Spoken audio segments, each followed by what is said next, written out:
Hello दोस्तों, नमस्कार। स्वागत है आपका एडवांस एग्रीकल्चर यूट्यूब चैनल पर। दोस्तों किसान मित्रों, आज की इस वीडियो के माध्यम से आपको बतलाने वाले हैं शिमला मिर्च की उन्नत खेती कैप्सिकम फार्मिंग। अभी सीजन स्टार्ट हो गया है तो किस प्रकार हमको फार्म की प्रिपरेशन कराना चाहिए, कौन सी वैरायटी का चुनाव करना चाहिए, इस वीडियो के माध्यम से संपूर्ण जानकारी शेयर करेंगे।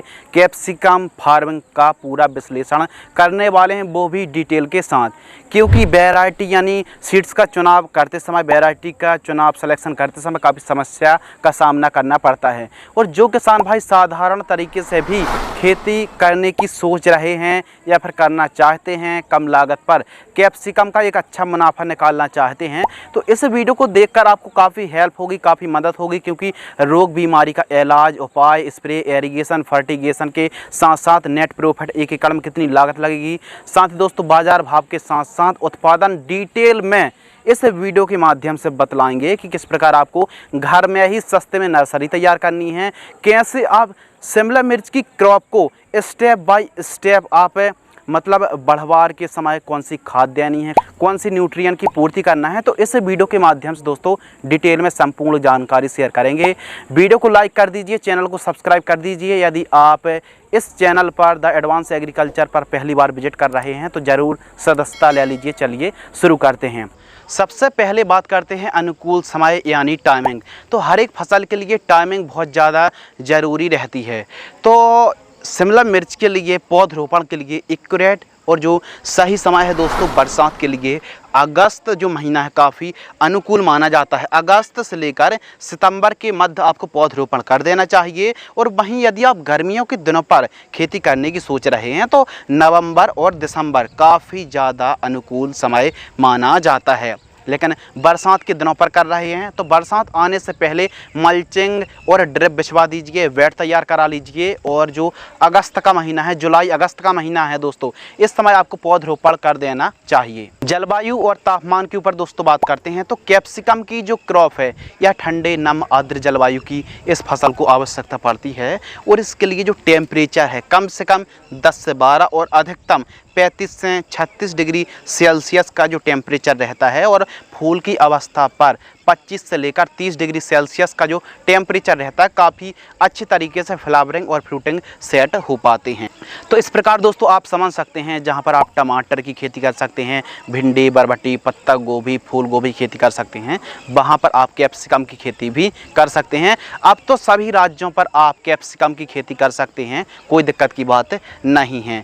भूमि और खेत की तैयारी के ऊपर दोस्तों बात करते हैं तो कैप्सिकम की जो क्रॉप है इसके लिए वैसे तो काली मिट्टी है, काली दोमट है, चिकनी दोमट भूमि, बलुई दोमट भूमि काफ़ी ज़्यादा उपयुक्त रहती है। बाकी सभी प्रकार की प्राय सभी प्रकार की सॉइल पर आप कैप्सिकम की खेती कर सकते हैं। बस मृदा की जो पीएच वैल्यू 5.5 से 7.5 तक चल जाती है। और खेत की तैयारी में 1 से 2 बार आपको कल्टीवेटर, दक फिट या फिर तोता हल से आपको पहली और दूसरी प्लोविंग कराना चाहिए।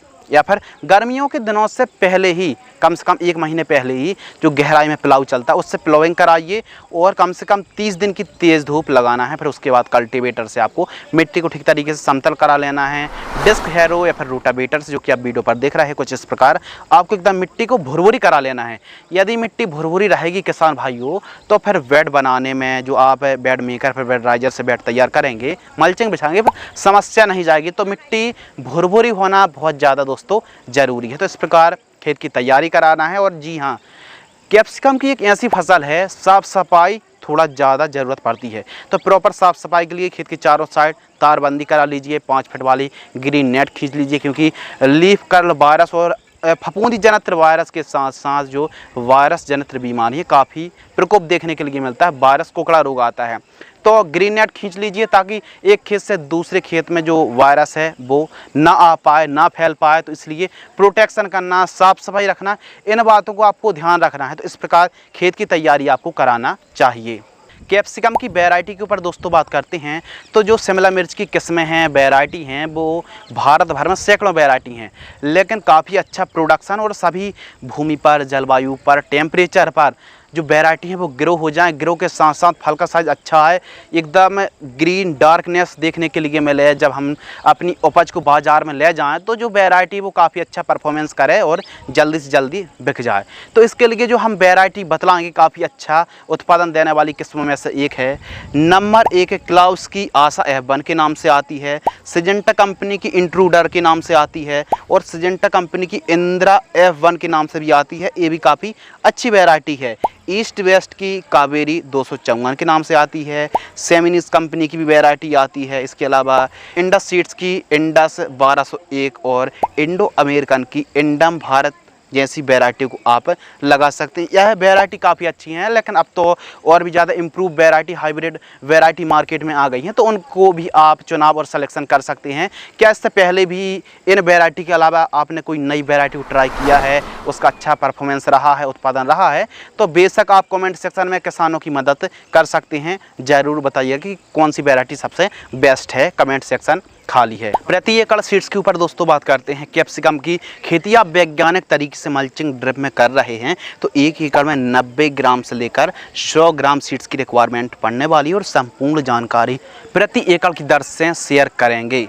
तो 1 एकड़ में 90 से 100 ग्राम सीड सफिशिएंट हैं। बीज उपचार के ऊपर बात करते हैं तो देखिए, हाइब्रिड बीजों को उपचार करने की आवश्यकता नहीं है, लेकिन फिर भी फफूंदी जनित रोग, जड़ संबंधित रोग जो आते बीमारी आती हैं वो ना आए तो ट्राइकोडर्मा को आपको 1 किलोग्राम बीज हैं तो 5 ग्राम ट्राइकोडर्मा से बीज उपचार करने के बाद यदि आप नर्सरी तैयार करेंगे तो बेहतरीन तरीके से नर्सरी तैयार हो जाएगी। नर्सरी तैयार के ऊपर दोस्तों बात करते हैं तो घर पर ही आप कैसे कैप्सिकम की नर्सरी सस्ते पर एकदम ईजिली तरीके से नर्सरी आप तैयार कर सकते हैं। तो इस वीडियो पर बने रहिए और वीडियो को आपने अभी तक लाइक नहीं किया तो वीडियो को लाइक कर दीजिए।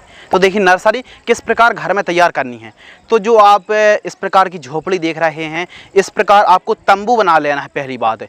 दूसरी बात, प्लास्टिक प्रूफ ट्रे में आप नर्सरी तैयार करने के लिए जो आवश्यक सामग्री है वो नारियल की खाद 20 kilogram, vermi compost 10 kilogram, fungicide जो UPL की साफ आती है, कार्बेंडाजिम मैंकोजेब 100 ग्राम ले लीजिए और प्लास्टिक प्रो ट्रे 16,000 होल्स, एक प्रकार से 104 होल्स वाली 150 पीस प्लास्टिक प्रो ट्रे की आवश्यकता पड़ने वाली है।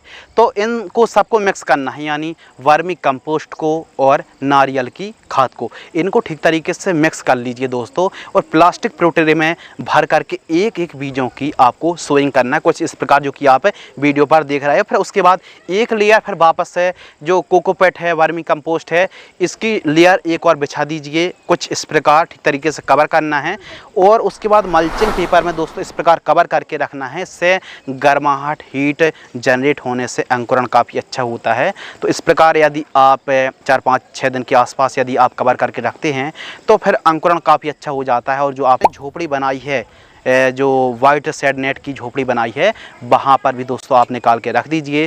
सुबह शाम सिंचाई करिए और बेहतरीन तरीके से 25 से 27 दिनों पर नर्सरी तैयार हो जाएगी। समस्या एक आती है कि फंगस लगते हैं, रोग आते हैं, बीमारियाँ आती हैं और बीमारी पर एफिड, जैसिड, वाइट फ्लाई। तो इसके लिए स्टिकी ट्रैप भी लगा दीजिए कैप्सिकम की नर्सरी पर और सुबह शाम सिंचाई करते रहिए। इंसेक्ट परेशान कर रहे हैं तो इमीडा क्लोरपेड या फिर थाइमोथॉक्सोम का आप स्प्रे कर सकते हैं। तो इस प्रकार यदि दोस्तों आप नर्सरी तैयार करेंगे और नर्सरी पर सुबह शाम आवश्यकता अनुसार आप सिंचाई करेंगे तो मात्र 25 दिनों पर आपकी स्वस्थ नर्सरी तैयार हो जाएगी। इसके बाद जब आप नर्सरी को पौधरोपण प्लांटेशन करें फील्ड में तो एक काम करना है, आपको इंसेक्टिसाइड का एक स्प्रे लीजिए, चाहे थाइमोथॉक्सोम हो या फिर इमीडा क्लोरपेड का स्प्रे ले लीजिए नर्सरी पर। फिर उसके बाद पौधरोपण करना चाहिए। इससे फ़ायदा ये होगा कि जो फंगस लगते हैं, जो रोग डिजीज़ बीमारी आती हैं, तुरंत आपको प्लांटेशन करते समय स्प्रे नहीं करना पड़ेगा। इसलिए कीट मुक्त आपकी नर्सरी रहे तो उससे पहले ही आप एक स्प्रे ले लीजिए।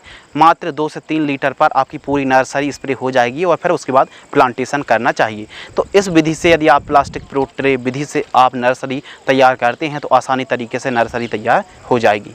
बेड तैयार के ऊपर दोस्तों बात करते हैं तो शिमला मिर्च की खेती आप बेड विधि से ही खेती करें। तो बेड जो आप देख रहे हैं कुछ इस प्रकार बेड मेकर या फिर बेड राइजर से बेड तैयार कराना है। बेड की चौड़ाई 2.5 फीट, बेड से बेड की दूरी 2.5 से 3 फीट और बेड की जो ऊंचाई है दोस्तों जो वीडियो में देख रहे हैं वो तकरीबन 1 से 1.5 फीट आपको रखनी चाहिए। ड्रिप एरीगेशन के ऊपर दोस्तों बात करते हैं तो 16 mm इनलाइन ड्रिप बिछवा दीजिए। मल्चिंग पेपर के ऊपर बात करते हैं तो मल्चिंग पेपर की जो मोटाई है 30 माइक्रोन का मल्चिंग पेपर आप 1 एकड़ में बिछवा दीजिए। 1 एकड़ में जो खर्च आएगा वो 12,000 से 14,000 रुपये के आसपास 1 एकड़ में खर्च आने वाला है। मल्चिंग पेपर होल्स के ऊपर दोस्तों बात करते हैं तो जैसे ही आपने मल्चिंग पेपर इंस्टॉल करा ली, ड्रिप इंस्टॉल करा ली, मल्चिंग पेपर होल्स किए जाते हैं और एक बेड पर आपको डबल लाइन पर आमने सामने, जिग नहीं बल्कि सामने सामने आपको प्लांटेशन करना चाहिए। तो आपको ठीक इस प्रकार जो कि आप वीडियो पर देख रहे हैं, इस प्रकार मल्चिंग पेपर में 2 इंची होल्स लेना है। कोयले, गर्म कोयले को भरकर अलग अलग जुगाड़ से आप मल्चिंग पेपर में होल्स कर सकते हैं। 2 इंची होल्स करना है। उसके बाद दोस्तों बात करते हैं प्लांटेशन। तो एक बेड पर आपको आमने सामने पौधरोपण करना है और जब आप पौधरोपण कर रहे हों तो फील्ड पर पर्याप्त मात्रा पर नमी होना बहुत ज़्यादा ज़रूरी है और जब नमी होगी तो फिर आपको एक एक पौधे की पौधरोपण कर देनी चाहिए। पौधरोपण एकदम हल्के हाथों से करना चाहिए और जब भी आप पौधरोपण कर रहे हो तुरंत उसके बाद आधा घंटा 30 से 35 मिनट की सिंचाई करनी चाहिए ड्रिप से। कुछ इस प्रकार पौधा एकदम सीधा होना चाहिए और मल्चिंग पेपर में जो स्टेम है वो टच नहीं होना चाहिए, नहीं तो डंपिंग ऑफ या पौधा सूख भी सकता है। तो पौधरोपण कर दीजिए और पौधा एक एक ही पौधरोपण करना चाहिए। पौधरोपण के बाद सिंचाई जरूर करिए और ज़्यादा भी सिंचाई नहीं बल्कि हल्की सिंचाई आपको करनी चाहिए। प्लांट डिस्टेंस के ऊपर भी अगर बात करें तो पौधे से पौधे की दूरी आपको 1 फीट रखनी है और एक बेड पर आपको डबल लाइन पौधरोपण करना चाहिए। तो पौधे से पौधे की दूरी 1 से अधिकतम 1.5 फीट आप रख सकते हैं। सिंचाई के ऊपर दोस्तों बात करते हैं इरिगेशन। तो ड्रिप से खेती कर रहे हैं तो 2-2 दिनों के अंतराल पर 2-2 घंटे सिंचाई करें और यदि आप फ्लैट इरिगेशन से खेती कर रहे हैं तो 8 से 10 दिनों के अंतराल पर दोस्तों आपको सिंचाई करनी चाहिए, जो कि आप वीडियो पर देख रहे हैं। इस प्रकार भी आप ड्रिप से, फ्लैट इरिगेशन से सिंचाई कर सकते हैं। दोस्तों शिमला मिर्च की क्रॉप पर वैसे तो ज़्यादा सिंचाई की आवश्यकता नहीं होती है, लेकिन हल्की हल्की सिंचाई थोड़ा ज़्यादा करनी पड़ती है। तो इस फसल पर जो कैप्सिकम की क्रॉप है, इस पर यदि आप वाटर मैनेजमेंट को सुधार के रखेंगे, यदि आप ड्राइनेस करके यदि आप सिंचाई करेंगे तो फिर ये मान लीजिए बहुत अच्छे तरीके से फसल ग्रो होने वाली है। तो सिंचाई आपको आवश्यकता अनुसार करना चाहिए। खरपतवार नियंत्रण के ऊपर दोस्तों बात करते हैं, बीट कंट्रोल। तो कैप्सिकम की क्रॉप पर जो खरपतवार की रोकथाम है, यदि आप खरपतवार की रोकथाम कर रहे हैं तो इसके लिए बहुत ज़्यादा ज़रूरी है कि दोनों बेड के बीच में खरपतवार नहीं उगना चाहिए, पहली बात है। दूसरी बात, यदि खरपतवार उग जाते हैं तो खरपतवार नाशक स्प्रे करने की आवश्यकता नहीं है, मज़दूरों की मदद से निराई गुड़ाई करनी चाहिए। और जब आप निराई गुड़ाई कर रहे हैं दोस्तों तो इस बात का ध्यान आपको रखना है मल्चिंग पेपर फटे ना, तो एकदम खरपतवार मुक्त फसल रहनी चाहिए। कैप्सिकम की क्रॉप पर एक बात आप लिख के रख लीजिए, ज़्यादा खरपतवार रहेंगे तो ज़्यादा स्प्रे करने के बाद भी कीट कंट्रोल नहीं होने वाले। तो इसलिए हर 15-20 दिन में महीना 1.5 महीने के आसपास में आपको खरपतवार कंट्रोल करने के लिए निराई गुड़ाई कराते रहना चाहिए। आप चाहें तो दोनों बेड के बीच में जो पावर वीडर है उसको भी आप चला सकते हैं। प्रति एकड़ प्लांट्स के ऊपर दोस्तों बात करते हैं, यदि आप कैप्सिकम की क्रॉप सिंगल लाइन पर पौधरोपण करते हैं तो 1 एकड़ में 8,000 पौधे की रिक्वायरमेंट पड़ने वाली है। और यदि दोस्तों आप डबल लाइन पर यानी एक बेड पर डबल लाइन पर पौधरोपण करते हैं तो कम से कम 16,000 पौधे की रिक्वायरमेंट पड़ने वाली है। 200-400 पौधे आप एक्स्ट्रा तैयार करें। कभी कभी डंपिंग ऑफ की समस्या हो जाती है, अधिक बरसात हो जाती है तो पौधे सूखने की समस्या आ जाती है, पौधे मर जाते हैं। तो इसीलिए 200-400 पौधे एक्स्ट्रा में या तो ख़रीद लीजिए या तो थोड़ा सा एक्स्ट्रा ऐड कर लीजिए। तो इस प्रकार आपको 1 एकड़ में पौधे की रिक्वायरमेंट पड़ने वाली है। जानकारी प्रति एकड़ की दर से हैं और 1 एकड़ में 43,560 स्क्वायर फीट होते हैं। अब दोस्तों अगले टॉपिक के ऊपर बात करते हैं, स्प्रे शेड्यूल। कैप्सिकम की क्रॉप पर, शिमला मिर्च की क्रॉप पर देखिए दोस्तों बहुत ज़्यादा ज़रूरी है कीट रोग बीमारी को कंट्रोल करना। तो इसके लिए कौन से कीट आते हैं, रोग आते हैं, तो प्रमुख रूप से aphid, jassid, thrips, white fly, mites और सेमिलूपर्स इल्ली का प्रकोप देखने के लिए मिलता है। फ्रूट बॉरर की समस्या आती है और फंगस पर डाईबैक भी है दोस्तों, ये भी काफ़ी ज़्यादा परेशान करता है। ब्लाइट परेशान करती है, पाउडरी मिल्ड्यूड है, डाउनी मिल्ड्यूड है। तो जो समस्या हैं एंथ्रेक्नोज काफ़ी ज़्यादा हमारी फसल पर परेशान करती है। और जो आप वीडियो पर दोस्तों देख रहे हैं यह बीमारी आती हैं तो चाहे फ्रूट बोरर हो या फिर तना छेदक हो, वाइट लट हो, हरी इल्ली हो, तो यह जो फंगस आते हैं, बीमारी आती हैं, इनसे भी बढ़कर है दोस्तों कुकड़ा रोग। यानी लीफ कर्ल वायरस, और वायरस कई प्रकार के आते हैं। तो इसके लिए आपको एक तो टाइमिंग पर पौधरोपण करना है। कोकड़ा रोग के ऊपर बात कर रहे हैं, तो ज़्यादा बीमारी, ज़्यादा स्प्रे ना करना पड़े, तो इसके लिए आप प्रिवेंटिव में कुछ पता होना, नॉलेज होना बहुत ज़्यादा ज़रूरी है। शिमला मिर्च की फसल को टाइमिंग बहुत ज़्यादा ज़रूरी है, यानी समय। दूसरा, जलवायु और तापमान। यदि टेम्परेचर हाई और लो होने की समस्या रहती है तो कीटों का प्रकोप बढ़ता है। इसके अलावा थर्ड बात के ऊपर दोस्तों बात करते हैं, वैरायटी आपको वही लगाना है जिस पर जो वायरस है, लीफ कर्ल वायरस है, रेजिस्टेंस वैरायटी हो, उनका आपको चुनाव करना चाहिए। समय बुआई करें और खरपतवार मुक्त फसल रखिए, मल्चिंग पेपर लगाइए, वाटर मैनेजमेंट को सुधार के रखिए। ज़्यादा खरपतवार रहेंगे तो ये मान लीजिए दोस्तों, ज़्यादा आपको स्प्रे करना पड़ेगा, कंट्रोल करना मुश्किल हो जाएगा। तो इन बातों को ध्यान रखना है। और वाटर मैनेजमेंट, ज़्यादा सिंचाई नहीं करनी, हल्की हल्की सिंचाई आपको करना चाहिए। तो इसके लिए जो आपने कीट देख लिए, इसके बारे में हम बात तो करेंगे कैसे आप कंट्रोल कर सकते हैं, लेकिन हम बात करते हैं ज़्यादा स्प्रे ही ना करना पड़े, तो इसके लिए पीला और नीला स्टिकी ट्रैप आपको लगाना चाहिए। पीला और नीला स्टिकी ट्रैप लगाने से फ़ायदा ये होगा कि जो थ्रिप्स है, माइट्स है, इनका कंट्रोल मिलेगा। खासकर वाइट फ्लाई, सफ़ेद मक्खी जो है दोस्तों, वो वायरस को काफ़ी ज़्यादा फैलाने का काम करती है। तो इसके लिए पीला और नीला स्टिकी ट्रैप आपको लगाना है नंबर 1। अब दोस्तों बात करते हैं कि शिमला मिर्च की जो क्रॉप है, इस पर जो स्प्रे शेड्यूल है, क्योंकि दिन के हिसाब से यदि आप स्प्रे शेड्यूल चलाएंगे तो कीट मुक्त, फंगस मुक्त और बढ़वार भी काफ़ी अच्छी होगी। तो जो भी हम स्प्रे करेंगे, इसका मतलब ये नहीं कि बस स्प्रे किए जा रहे हैं। रोग बीमारी का प्रकोप यदि रहता है तो फिर स्प्रे करने में भी काफ़ी अच्छा फ़ायदा होगा। यदि आप हल्के स्टार्टिंग पर जो शुरुआती दिन होते हैं, वहाँ पर आप इमिडाक्लोप्रिड है, एसिटाइमप्रिड है, एसीफेड है और प्रोफेनो है, साइपरमेथ्रिन का, इनका स्प्रे यदि आप करेंगे, नीम ऑयल, फिश ऑयल, इनका स्प्रे करेंगे तो फिर यकीनन दोस्तों आपको स्टार्टिंग पर ज़्यादा महंगे कीटनाशक स्प्रे करने की आवश्यकता नहीं है, पहली बात। दूसरी बात, जैसे जैसे फसल वृद्धि, ग्रोथ लेती जाती है, उस हिसाब से आपको स्प्रे शेड्यूल चलाना चाहिए। स्प्रे शेड्यूल दोस्तों उतना ही ज़रूरी है जितना ज़रूरी है ड्रिंचिंग। तो ड्रिंचिंग करने से जो जड़ें होती हैं दोस्तों, वो मिट्टी को जल्दी से जल्दी पकड़ लेती हैं। इसके लिए 1 से 2 ड्रिंचिंग करना बहुत ज़्यादा ज़रूरी है।